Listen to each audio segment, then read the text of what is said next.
Este es el centro comercial más grande del mundo. 7 barrios temáticos copiados de 7 lugares del planeta. Un canal veneciano de 2 kilómetros con góndolas de verdad. Una réplica del Arco del Triunfo en la puerta. Una montaña rusa girando bajo techo. Espacio para 2.300 comercios. Y durante más de 10 años, el 99% estuvo completamente vacío. Piensa por un segundo en lo que hace falta para que algo así ocurra. No es un negocio pequeño que abre y cierra. Es el proyecto comercial más ambicioso jamás levantado, terminado del todo, con las luces encendidas, las escaleras mecánicas en marcha, la música sonando en los pasillos y sin una sola persona caminando por ellos. Fue diseñado para recibir 100.000 visitantes cada día. Durante años, entraban unas pocas decenas. Cómo se pasa de lo uno a lo otro es una historia que no empieza el día que abre sus puertas. Empieza 3 años antes, en una sala de reuniones, con una única decisión que a nadie le pareció un problema. Porque lo que se hundió aquí no fue solo un edificio. Fueron unos 1.200 millones de dólares enterrados en hormigón. Fueron 659.000 metros cuadrados de locales, más del doble que el mayor centro comercial de Estados Unidos, convertidos en el cementerio de tiendas más grande que se haya construido nunca. Y aquí está lo que casi nadie termina de entender. Damos por hecho que un negocio fracasa porque hace algo mal por dentro. Un mal producto, un precio equivocado, una gestión torpe. Sin embargo, este centro comercial lo tenía absolutamente todo. Tamaño, espectáculo, dinero, ambición. El fallo no estuvo en nada de lo que había entre sus paredes. Estuvo en una decisión que se tomó antes de que existiera una sola pared. Y en el momento en que se tomó, el destino del edificio ya estaba escrito, aunque nadie lo supiera todavía. El hombre que lo imaginó se llamaba Hu Girong, y su historia, por sí sola, ya suena a sueño chino de manual. No venía del mundo inmobiliario. No sabía de centros comerciales. Hizo su fortuna vendiendo fideos instantáneos, esos paquetes de sopa que cuestan unos céntimos y que se venden por miles de millones en toda China. Con ese dinero se convirtió en multimillonario. Y como tantos hombres que se hacen ricos de la nada, quiso dejar una marca que el mundo no pudiera ignorar. Su ciudad natal era Dongguan, en el sur de China, en pleno delta del río Perla, el corazón industrial del país. Uno quiso construir un centro comercial más. Quiso construir el más grande de todos. Uno que pusiera Dongguan en el mapa del planeta. Por lo tanto, no diseñó pasillos y tiendas. Diseñó un mundo entero. El complejo se dividió en 7 zonas, cada una copiada de un rincón del mundo. Ámsterdam, París, Roma, Venecia, Egipto, el Caribe y California. La entrada la presidía una réplica gigante del Arco del Triunfo. Una esfinge egipcia vigilaba una de las plazas. Un canal de estilo veneciano serpenteaba casi 2 kilómetros entre los edificios, con góndolas listas para pasear a los clientes. Y por encima de todo, una montaña rusa cubierta y un cine IMAX. En total, capacidad para 2.300 comercios, con la meta de atraer a 100.000 personas cada día. La idea, sobre el papel, era hasta seductora. Un visitante podía desayunar junto a un canal veneciano, pasear a media mañana bajo un arco parisino, hacerse una foto frente a una esfinge egipcia y terminar la tarde en una playa californiana de mentira, todo sin salir del mismo edificio. 7 rincones del mundo en miniatura, cosidos con pasillos de tiendas. Era ambición pura convertida en arquitectura. El problema es que un decorado, por espectacular que sea, necesita actores. Y los actores nunca aparecieron. Las cifras de la obra eran tan desmesuradas como el sueño. Cerca de 900.000 metros cuadrados de superficie total. Una inversión que rondó los 2.500 millones de yuanes, unos 400 millones de dólares de la época, y una superficie comercial alquilable de más de 650.000 metros cuadrados, el doble que el mayor centro comercial de todo Estados Unidos. Cuando abrió, no había en el mundo nada que pudiera medirse con él. En tamaño, era el rey absoluto. En todo lo demás, estaba a punto de convertirse en una advertencia. El día de la inauguración, en 2005, todo parecía darle la razón. Revistas internacionales hablaron de él. Alguna llegó a colocarlo entre las nuevas maravillas del mundo. Las fotos mostraban un complejo deslumbrante, recién estrenado, con sus canales, sus monumentos falsos y sus pasillos relucientes. Y entonces, Ocurrió lo único que nadie había metido en las previsiones. Las tiendas no llegaron, y los clientes tampoco. El telón se levantó sobre un escenario perfecto, y el teatro se quedó vacío. Sobre el papel, era imbatible. Sobre el papel, ninguna otra ciudad tenía nada parecido. Pero el papel no tiene tráfico. El papel no tiene carreteras. El papel no tiene gente real que tenga que decidir, un sábado por la mañana, si le compensa el viaje. Y ahí, en ese salto entre el plano y la realidad, es donde todo empezó a romperse. El diseño era perfecto, cada detalle estaba cuidado, pero todo aquello se estaba levantando sobre un antiguo campo de cultivo, a las afueras, lejos de todo. Y en ninguna de aquellas reuniones brillantes, alguien se detuvo a hacer la pregunta más simple de todas. Cuando esté terminado, ¿cómo llegará hasta aquí la gente? Para entender de verdad el tamaño de ese error, no sirven las cifras. Hay que intentar llegar. Años después de la inauguración, un periodista occidental decidió hacer justo eso, ir al centro comercial más grande del mundo. Llegó a Dongguan en tren, bajó al andén y empezó a preguntar. Pensó que sería lo fácil del día. No lo fue. Preguntó a los conductores de los autobuses urbanos y se encogieron de hombros.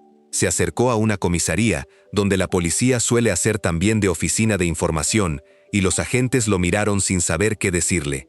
Sacó su cuaderno, donde había copiado a mano los caracteres chinos del nombre del centro, y los enseñó. Nada. El monumento que debía poner a la ciudad en el mapa del mundo era, literalmente, invisible para la gente que vivía en esa misma ciudad. Nadie sabía cómo llegar. Por una razón muy simple. Nadie iba nunca. Cuando por fin dio con el autobús correcto, empezó la segunda parte del calvario.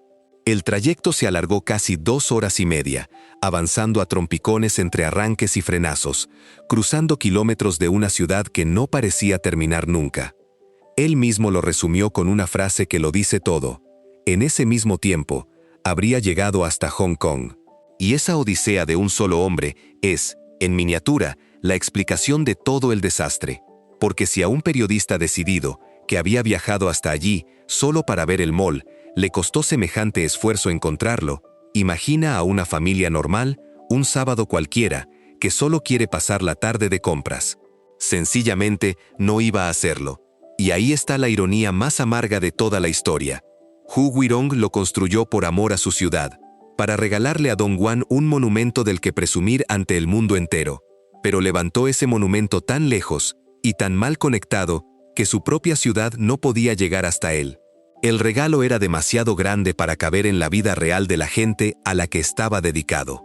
Una firma internacional de datos de edificios acabó dándole una etiqueta que lo resumía todo: mall muerto. No era una metáfora ni una exageración periodística, era una categoría técnica. Un centro comercial se declara muerto cuando su ocupación y su tráfico de clientes caen por debajo de cierto umbral y ya no hay forma realista de sostener el negocio. El más grande del mundo entró en esa lista casi desde el primer día que abrió sus puertas. El problema de fondo tenía nombre, y era la ubicación. El centro se había construido en el distrito de Guanyang, sobre terreno agrícola, a unos 50 kilómetros del centro de Dongguan. No había un aeropuerto cerca. No había una estación de tren directa, no había una autopista que lo enlazara con las ciudades ricas que tenía relativamente cerca, Shenzhen, Guangzhou, la propia Hong Kong. Y lo más irónico es que gente había, millones. En un radio de pocas decenas de kilómetros vivían decenas de millones de personas, pero eran, en su inmensa mayoría, trabajadores migrantes de las fábricas de Dongguan. Gente con jornadas larguísimas, salarios ajustados y muy poco tiempo libre. Como resumió uno de esos obreros, la gente que llega aquí a trabajar en las fábricas no tiene ni el tiempo ni el dinero para ir de compras a un mall de lujo o subirse a una montaña rusa. Por lo tanto, ocurrió lo inevitable. Los grandes comercios, las marcas que tenían que llenar esos 2.300 locales, miraron el proyecto una sola vez. Vieron el tamaño espectacular. Vieron la ubicación imposible. Vieron quién vivía alrededor. Y dijeron que no. Y sin tiendas dentro, no había ninguna razón para que un cliente hiciera el viaje. Sin clientes, ninguna tienda quería entrar. El mall quedó atrapado en un círculo del que no podía salir. Vacío porque estaba vacío. Y para entender por qué se seguían construyendo cosas así, hay que mirar cómo se movía el dinero por detrás. buena parte de los gobiernos locales chinos se financiaban vendiendo suelo a las promotoras. Cuanto más se construía, más terreno se vendía, más crecía el Producto Interior Bruto de la región y mejor quedaban los funcionarios ante el partido. Por lo tanto, el incentivo real no era construir lo que hacía falta, era construir a secas. Y cuanto más grande y más espectacular, más titulares. Lo que veía el cliente era un mall imposible en mitad de la nada. Lo que veían las cuentas era, durante un tiempo, crecimiento. Así que la pregunta deja de ser ¿por qué fracasó? Empieza a ser otra, mucho más inquietante. Porque, sabiendo todo esto, viendo el desastre repetirse año tras año, alguien decidió intentarlo de nuevo. Y no una sola vez. Y uno de esos intentos acabó destapando algo que nadie había previsto. En diciembre de 2006, apenas un año después de la apertura, Hu Girong soltó el timón. Vendió el control del centro a un nuevo dueño, el Founder Group, un conglomerado ligado nada menos que a la Universidad de Pekín, una de las más prestigiosas del país. Si alguien podía darle la vuelta a aquello, parecía que serían ellos. En septiembre de 2007, lo intentaron con lo primero que se intenta siempre: un cambio de imagen. Rebautizaron el complejo. Pasó de llamarse South China Mall a New South China Mall. Living City. Ciudad viva. Nueva marca, nueva campaña, nuevas promesas. Y el resultado fue exactamente el mismo que antes. Durante años, menos del 10% del centro estuvo ocupado. Pero el fondo del pozo aún estaba por llegar. En 2011, la ocupación no solo no mejoró, se desplomó por debajo del 1%. 1%. De cada 100 locales, 99 seguían apagados. El centro comercial más grande del planeta funcionaba, sobre el papel, con la actividad de una pequeña galería de barrio a medio cerrar. Y mientras tanto, incluso el récord que justificaba semejante apuesta empezaba a diluirse. Durante años fue, sin discusión, el centro comercial más grande del mundo por superficie alquilable. Pero según algunas mediciones posteriores, con la llegada de nuevos colosos como el Iran Mall de Teherán, el gigante de Dongguan fue perdiendo incluso ese primer puesto. El único motivo real por el que se había concebido, ser el número uno, tampoco estaba garantizado para siempre. Y aquí es donde hay que caminar por dentro para entenderlo de verdad. Durante casi una década, lo único que mantuvo un pulso de vida fue un pequeño racimo de locales junto a una de las entradas: un McDonald's, un KFC, un Pizza Hut, un cine y una zona de karts. Una islita de ruido y clientes en mitad de un océano de silencio, porque bastaba con cruzar esa frontera invisible para entrar en otro mundo. Pasillos interminables sin una sola persona, escaparates cubiertos con sábanas sucias para que no se viera que detrás no había nada.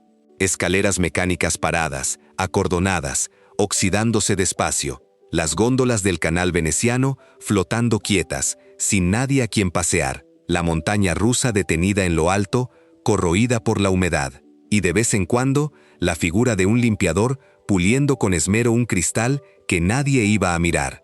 Era el decorado perfecto de una fiesta a la que no vino nadie. Un parque temático de la ausencia. Y lo más perturbador no era el abandono en sí, sino el contraste. A pocos kilómetros, China rugía.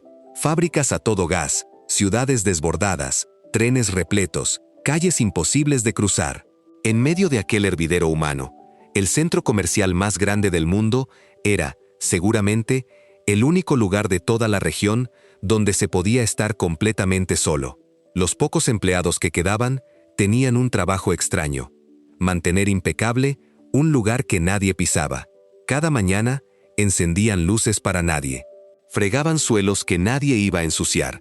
Sacaban brillo a barandillas que ninguna mano tocaría en todo el día. Trabajaban, en la práctica, en el museo más caro del mundo, uno cuya única obra expuesta era el propio vacío. Y cada año que pasaba, mantener aquel decorado costaba más y tenía menos sentido. Ni siquiera la pequeña isla de vida sobrevivió intacta. Con los años, la zona de atracciones, uno de los pocos ganchos que aún arrastraba a algún visitante de fin de semana, terminó cerrando cuando expiró el contrato de quien la gestionaba. Un cartel en la puerta lo explicaba con frialdad burocrática: aquello se había acabado. La montaña rusa que debía coronar el sueño quedó definitivamente quieta, en lo alto, como un esqueleto de hierro sobre un mundo apagado. Con el tiempo, Aquel vacío empezó a atraer a un público que nadie había planeado. No compradores, sino curiosos. Fotógrafos, documentalistas y viajeros que llegaban desde el otro lado del mundo, no a comprar, sino a caminar por el silencio y grabarlo. El centro comercial más grande del planeta se había convertido, sin quererlo, en una atracción turística, por lo contrario de lo que se soñó, por su ausencia total de vida. Con los años, el mall se convirtió en un personaje recurrente de documentales y reportajes sobre la burbuja china. Aparecía siempre igual, planos aéreos de pasillos infinitos, una voz en off hablando de exceso y de espejismo, y esa imagen imposible de olvidar de un limpiador solitario en mitad de la nada. Se había construido para salir en las noticias como símbolo de grandeza. Salió en ellas, sí, pero como símbolo de justo lo contrario. Y llegados a este punto, es fácil pensar que esto fue un fracaso aislado, el capricho carísimo de un rey de los fideos que apuntó demasiado alto. Pero esa es justo la parte que casi nadie cuenta, y es la más importante de toda la historia. Porque el New South China Mall no fue una excepción, fue el ejemplo más gigantesco de una forma de pensar que se estaba extendiendo por toda China. Un profesor de la Universidad de Hong Kong lo explicó sin rodeos. Muchos de estos proyectos no nacían de un cálculo frío de negocio, sino de una mezcla de dinero fácil y puro deseo. La lógica era casi mágica. Constrúyelo y ya vendrán. Levanta lo más grande, lo más brillante, lo más espectacular, y la gente, el dinero y la vida aparecerán solos, atraídos como por un imán. Era una apuesta a que la oferta crearía su propia demanda. Para dimensionar la locura, ayuda un solo dato. Durante años, una parte enorme del crecimiento económico chino dependía directamente de la construcción, levantar, hormigonar, urbanizar sin descanso. Analistas que observaban el país desde fuera avisaban de que aquello no se podía sostener, de que se estaban construyendo kilómetros y kilómetros de pisos y oficinas vacíos solo para mantener el motor en marcha. El New South China Mall no era una avería del sistema. Durante un tiempo, fue exactamente como el sistema estaba diseñado para funcionar. Y esa misma apuesta, esa misma fe ciega, no se estaba usando solo para construir centros comerciales. Se estaba usando para construir algo mucho más grande. Ciudades enteras. En el norte del país, en Mongolia Interior, un distrito llamado Kangbashi, en la ciudad de Ordos, se levantó casi de la nada sobre el dinero de una fiebre del carbón. Lo llamaron el Dubái de China. Se planeó para 1 millón de personas, una cifra que luego se recortó a 300,000. Le pusieron museos, un teatro nacional, una biblioteca, avenidas anchísimas, plazas monumentales, torres de apartamentos de lujo. Todo listo, todo perfecto. Y durante años, casi nadie se mudó allí. Hacia 2009, en un distrito diseñado para cientos de miles de habitantes, vivían apenas unas decenas de miles. Los pocos residentes de verdad eran, en muchos casos, los propios obreros que lo habían construido. El mundo empezó a llamarlo ciudad fantasma. Y Kangbashi no era ni de lejos el único caso. Se calcula que en China puede haber en torno a 65 millones de viviendas vacías. Un antiguo alto cargo de la Oficina Nacional de Estadística llegó a decir que el número de casas vacías del país podría dar cabida a 3.000 millones de personas. Conviene ser justos, porque no todo fue un fracaso limpio. Algunos expertos llevan años advirtiendo de que juzgar una ciudad china recién nacida es como cantar el resultado de un partido en el descanso. Muchos de estos desarrollos se pensaron con horizontes de 15 o 20 años, no de 2, y varios que fueron ridiculizados como ciudades fantasma acabaron llenándose de vida con el tiempo. Pero esa defensa, que quizá vale para un barrio de viviendas, choca de frente con un centro comercial. Un mall no tiene 20 años para esperar. Necesita clientes esta semana y comercios que paguen el alquiler este mes. Y esos, sencillamente, no llegaron a tiempo. Léelo otra vez. Viviendas suficientes para 3.000 millones de seres humanos. Vacías. Ese era el tamaño real de la apuesta que empezó, a pequeña escala, con un centro comercial construido sobre un campo de cultivo. Y con los años, esa forma de construir pasó una factura brutal. Cuando el gobierno intentó por fin frenar la burbuja, limitando el dinero que las grandes promotoras podían pedir prestado, el castillo de naipes empezó a tambalearse. Promotoras gigantes cayeron una tras otra. Aparecieron por todo el país los llamados edificios de cola podrida, en chino Lang Wei Lou, comunidades enteras abandonadas a medio construir, esqueletos de hormigón en los que miles de familias ya habían pagado por un piso que quizá nunca existiría. Una nueva generación de ciudades fantasma, esta vez nacida no del exceso de ambición, sino del derrumbe. La magnitud de ese derrumbe cuesta asimilarla. Según los cálculos de una gran entidad financiera, hacia finales de 2023, las promotoras responsables de alrededor del 40% de todas las ventas de vivienda del país habían dejado de pagar sus deudas. Nombres que habían sido gigantes intocables del ladrillo chino se hundieron uno tras otro. Y detrás de cada quiebra, familias que habían entregado los ahorros de toda una vida por un piso que se quedó en esqueleto de hormigón. El mall de Dongguan, con su canal veneciano y su montaña rusa muda, había sido, sin que nadie lo viera venir, el ensayo general de una tragedia mucho mayor. Y eso deja una pregunta enorme colgando en el aire. Si construir para una fantasía llevó a este desastre una y otra vez, por todo el país, ¿cómo es posible que algunos de estos lugares, incluido el propio mall, siguieran en pie décadas después, en lugar de derrumbarse del todo? La respuesta es la parte más sorprendente de toda la historia, y le da la vuelta por completo a lo que creías que estabas viendo. Porque el New South China Mall no volvió a la vida el día en que por fin consiguió atraer a los ricos y a las marcas de lujo que siempre había soñado. Volvió a la vida el día en que dejó de intentarlo. A partir de mediados de la década siguiente, una nueva renovación cambió por completo la estrategia, y lo hizo poniendo del revés el plan original. Fuera las boutiques caras pensadas para un cliente de élite que nunca existió. Dentro, salones de uñas, restaurantes locales, tiendas asequibles, negocios pensados para la clase media y trabajadora que vivía de verdad en Dongguan.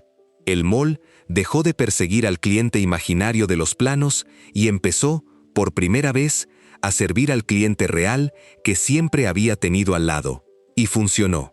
La planta baja empezó a llenarse. Volvieron los visitantes. La ocupación subió. No porque el edificio hubiera cambiado, sino porque, por fin, alguien había dejado de mentirse sobre para quién estaba construido. Aunque conviene no exagerar, quien subía a las plantas altas, todavía se encontraba locales vacíos y zonas a medio renovar.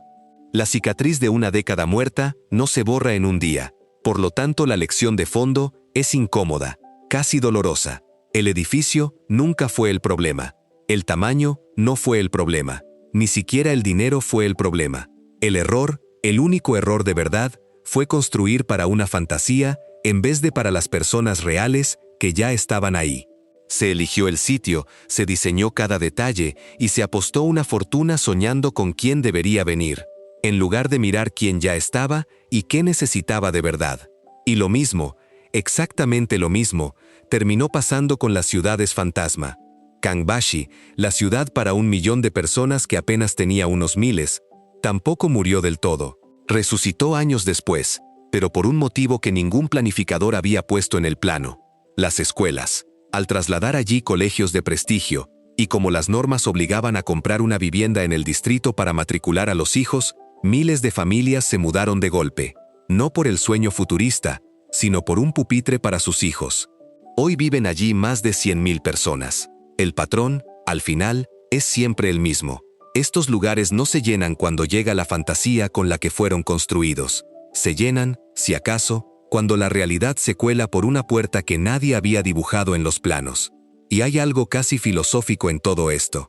Estos colosos se levantaron como monumentos a una idea, la de que se puede fabricar el futuro por decreto, construyéndolo en hormigón antes de que exista la gente que lo necesita. La realidad respondió con una lección mucho más humilde. El hormigón no crea la vida por sí solo. Como mucho, la espera. Y solo cuando alguien deja de imponer su sueño y empieza a escuchar lo que la gente de al lado necesita de verdad, el edificio encuentra, por fin, para qué sirve. Piénsalo un momento. Todo lo que acabas de ver, el canal veneciano, las góndolas quietas, la montaña rusa muda, los 99 locales apagados de cada 100, cabía dentro de un solo edificio. Fue el aviso en tamaño de bolsillo. La versión real, la que China construyó después, no cabe en ningún plano. Son manzanas, distritos y ciudades enteras esperando a una gente que, en muchos casos, nunca llegó. Y ese patrón es justo lo que convierte esta historia en algo mucho más grande que un centro comercial vacío. Porque el New South China Mall no fue el final de nada. Fue el primer gran aviso, a la vista de todo el mundo, de una forma de construir que China llevaría después hasta un extremo que cuesta imaginar. El mall solo tenía 2.300 locales apagados. Lo que vino después tendría cientos de miles de viviendas vacías, barrios enteros terminados y desiertos, y hasta una palabra nueva para nombrar los edificios que ni siquiera llegaron a acabarse. Ese es el video que aparece ahora en tu pantalla.